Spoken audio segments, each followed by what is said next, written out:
Welcome to today's topic. How did the journey of Constituent Assembly happen? When did they finally finish the Constitution, drafting the Constitution and getting it appealed? Welcome to Hamska Academy. Please subscribe to our channel, like and share this channel so that it can help many students to learn the topics easily and clearly. And don't forget to comment below if you have any suggestion for us to improve. Okay, let's move to the topic. The journey of Constituent Assembly. Today's topic is the journey of the Constituent Assembly. The dream of an Indian that eliminated inequality, and get equality was shared by Dr. B.R. Ambedkar. Remove. Welcome to today's topic, the journey of the Constituent Assembly. Dr. B.R. Ambedkar shared his dream that in India we should eliminate inequality, which played a key role in making the Constitution. Dr. Baba Sahib Ambedkar, he had a different understanding of how inequality could be removed. So the journey of the Constituent Assembly was not so easy. From this very first point, it gives us a clarity.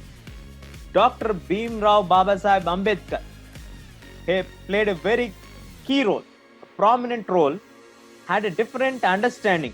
By the sentence itself, he had a different view of how to remove inequality in the Indian society.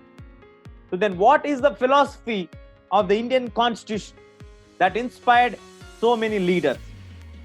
He often bitterly criticized Mahatma Gandhi and his vision. Who criticized Mahatma Gandhi and his vision? Dr. B.R. Ambedkar. About what? About the elimination of inequality in our society, because he had a different viewpoint. Students, we all need to remember one point.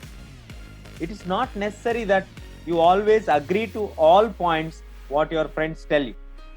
Sometimes we like them, sometimes we don't like them.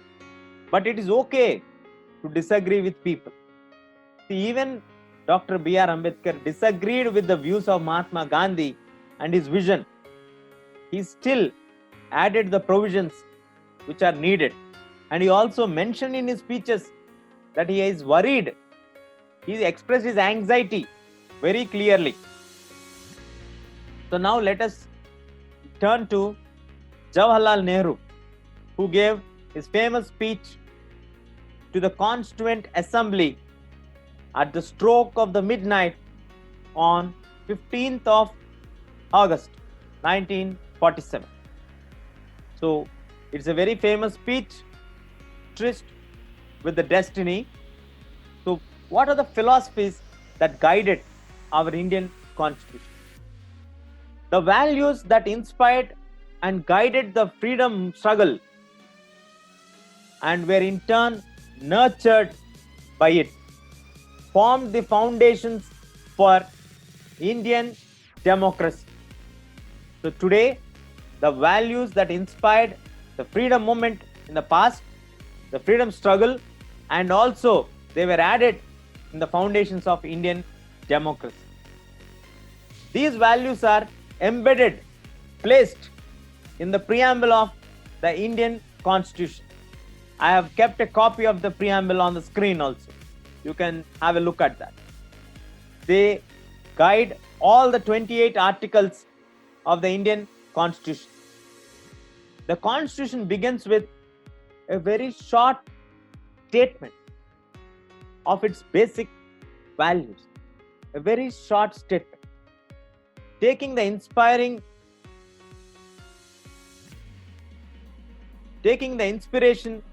from the countries in the contemporary world, they have chosen to begin in their constitutions with the preamble. So we have taken this inspiration of writing a preamble from the other countries which had this preamble culture during that particular century. So let me read the preamble. We all are discussing about the journey of the Constituent Assembly. So we came to know that Dr. B.R. Ambedkar had a different view to eliminate inequality. He often bitterly criticized Mahatma Gandhi because he had a different vision. Ambedkar had a different vision. And leaving that apart, Jawaharlal Nehru, who took the lead of the country after the Constituent Assembly gave the constitution. So he became the first prime minister and delivered his first speech on 15th of August 1957 at the hour of midnight stroke, the tryst with the destiny. So the values that inspired and guided the Indian freedom struggle and which nurtured us to be as a democratic Indians, they were embedded in the preamble of the Constitution. This preamble concept is taken from the other countries which are following at that particular time. The preamble of the Constitution is given for us on the screen. So let us look at the picture there. I will read the preamble for you. We all, the people of India, all the people of India together, having solemnly, having clearly resolved to constitute, to make India into sovereign, no foreign ruler, socialist, we will have equal distribution of wealth, no individual ownership of wealth, secular, no official religion, no propagating from the government side any religion, democratic, we will have a democratic system, and republic. When can a country be called republic? There are two conditions that need to be fulfilled. Republic, you can call a country as republic only and only if it has a non-hereditary head. Who is head? Through the process of elections and different methods. So non-hereditary head. Secondly, have a written constitution. So in India we have Ramnath Kovind as our president. He is a non-hereditary head. Got to that position through election process. People have chosen him indirectly. Then we have a written constitution, which is an amazing constitution. So India is definitely a republican country. Not only now, even in 1950, we had Dr. Rajendra Prasad as our first president. So let's look at the other elements in our preamble. And to secure all its citizens justice in social, economic, political, and liberty of thought, in expression, belief, faith, and worship, equality of status and opportunity, and to promote among them all fraternity, assuring the dignity of all the individuals, and unity and integrity of the nation. So this is the preamble which gives us a complete picture of the entire constitution.